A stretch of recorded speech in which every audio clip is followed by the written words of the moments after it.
ஆரம்பத்துல இருந்தே காவல்துறையினர் வந்து நமக்கு எதிராகத்தான் இருந்தாங்க. இதற்கு நம்ம 302 பிரிவின் கீழ் வந்து வழக்கு போட சொல்றதுக்கே வந்து ரொம்ப நாள் ஆச்சு.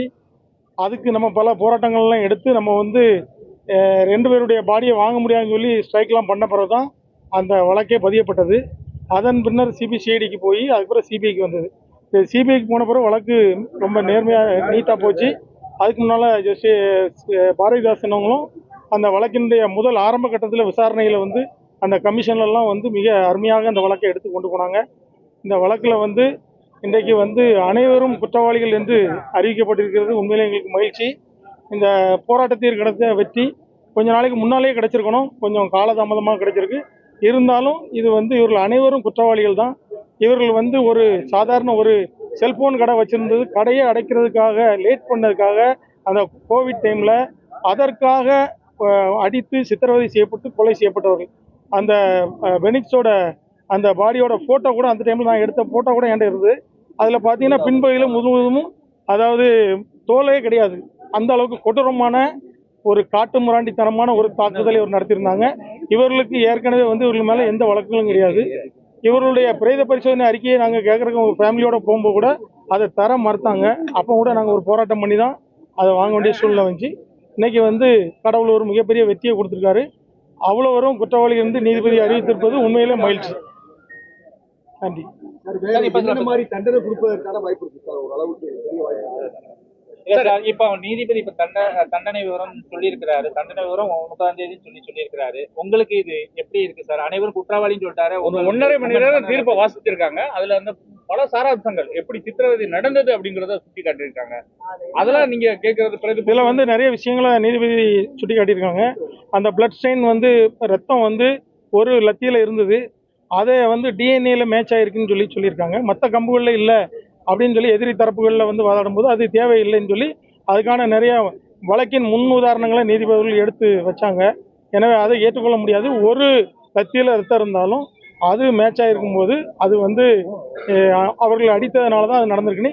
ரெண்டாவது, அங்கேருந்து அவர்கள் வந்து கோயில்பட்டி கிளை சிறைக்கு ஒரு தனியார் வாகனத்தில் கொண்டு சென்றிருக்கின்றார்கள். காவல்துறை வாகனத்தில் கொண்டு செல்லாமல் அந்த தனியார் வாகனத்தினுடைய சீட்டிலெலாம் ரத்தம் பிளட் ஸ்டெயின்லாம் எடுத்து மாதிரி எடுக்கப்பட்டிருக்கிறது. சிபிஐ மொத்தத்தில் இந்த சிபிஐ வந்து இந்த வழக்கை மிக நேர்மையாகவும் திறமையாகவும் அந்த வழக்கை கொண்டு போனாங்க. அதனால தான் இந்த வழக்கிற்கு ஒரு முழுமையான ஒரு வெற்றி கிடைத்திருக்கு. காலம் நீண்ட காலமாக இருந்தாலும் நேர்மையான ஒரு சரியான சாட்சிகள் மூலம் இந்த வழக்கு நிரூபிக்கப்பட்டிருக்கிறது என்பதை நீதிபதி சிசிடிவி ஃபுட்டேஜ் ஒவ்வொரு இடமா எல்லாத்தையுமே சொன்னாங்க. எந்தெந்த இடத்துலலாம் வந்து இது வந்து அவங்கள டினை பண்ணி சொல்லிட்டே வந்தாங்க. நன்றி, எல்லாருக்கும் நன்றி. மத்திய மாநில அரசுகளுக்கு ஏதாவது மத்திய மாநில அரசுகள் இவரை பற்றி இந்த அக்யூஸ்டை பற்றி அறிக்கை தாக்கல் பண்ணணும். அதுபோல் நன்னடத்தை அலுவலர் அவர் வந்து இவங்களை பற்றி ஒரு அறிக்கை தாக்கல் செய்ய வேண்டும். இவருடைய மனநலம் சார்ந்த சோதனை நடத்தப்பட்டு இவர்கள் அக்யூஸ்டுகளுடைய மனநிலைமை குறித்து ஒரு அறிக்கை தாக்கல் செய்யப்பட வேண்டும் என்று சொல்லியிருக்காங்க. எல்லாருடைய தண்டனைகளும் நாங்கள் விரிவாக அறிவிப்பேன்னு சொல்லியிருக்காங்க. சார் பெனால்ட்டி, அவங்களுக்கு பெனால்ட்டி போடுறதுக்கு அவங்களுடைய சொத்து மதிப்பு, அவங்களுடைய கடைசியாக வாங்கின சம்பளத்தினுடைய அந்த சான்றிதழ்களை மாநில அரசு சமர்ப்பிக்கணும்னு சொல்லியிருக்காங்க.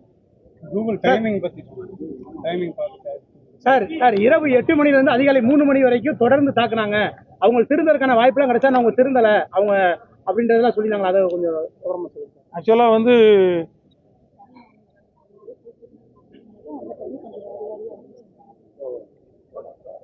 அதாவது சிசிடிவி ஃபுட்டேஜில் இருந்த பதிவுகளை வந்து போலீஸ் வந்து ஏற்கனவே வந்து அழிச்சிட்டாங்க. அதை ரெக்கவரி சாஃப்ட்வேர் போட்டு தான் வந்து எடுத்திருக்காங்க. அதில் வந்து அந்த ஹாஸ்பிட்டலில் வந்து அந்த போலீஸ் ஸ்டேஷனில் உள்ள ரத்த கரைகள்லாம் அழிக்கப்பட்டிருக்கு, கழுவப்பட்டிருக்கெல்லாம் இருக்குது. நீதிபதி அவர்கள் வந்து அந்த டைமிங் வந்து பார்க்கும்போது கொஞ்சம் வேரியேஷன் இருக்குது, அந்த சன்லைட்டோட வேரியேஷன் இருக்குதுன்னு சொன்னாங்க. ஆனால் ஆக்சுவலாக வந்து ஈவினிங்லேருந்தே அவங்க காலையில் வரைக்கும் தாக்கப்பட்டிருக்காங்க. சார் இப்போ இதில் குற்றம் சாட்டப்பட்ட 9 பேரும் குற்றவாளிகள் இருக்காங்களா? இல்லை 9 பேரும் குற்றவாளிகள்.